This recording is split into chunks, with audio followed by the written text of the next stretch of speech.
hammamiz bu eshikdan kirib nariga eshikdan chiqib ketishga hukm bo'lganmizda. U dunyoga hech kim hech narsa olib keta olmaydi. Lekin bugun biz juda uzoqlarda o'ylaymiz. Biz shoshilib ketib, hatto hozir shunaqaki yosh yigitlar bilan gaplashsangiz, hammada diqqatchilik bor. Nimaga? Chunki juda ham katta orzu-havaslar ichiga kirib qolganmiz.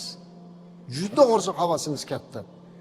U qilishimiz kerak, bu qilishimiz kerak deb inson o'zini o'zi baxtsiz qilib oladi.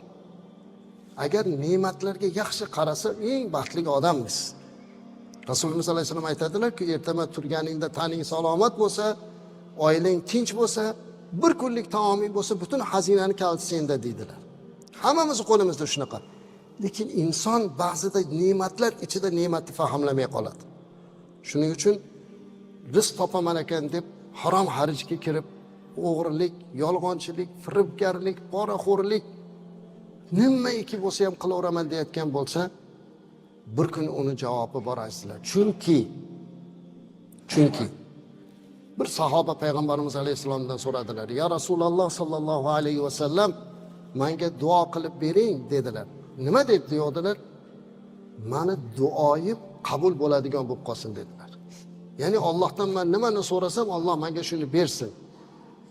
Rasululloh sollallohu alayhi vasallam mayli, shunday deb duo qilaman, lekin uning uchun sen menga yordam ber dedi. Qanaqa yordam dedilar? Luqmangni halol qil dedi. Bilginki bir luqma harom kirsa odamga 40 kun duosi qabul bo'lmaydi dedilar. Biz uni harom bilan bolani katta qilib qo'ysak-chi, azizlar, Alloh saqlasin. Bugun nega duolar qabul bo'lmayapti deganda yeyotgan luqmaga qarash kerak. Nega qabul bo'lmayapti?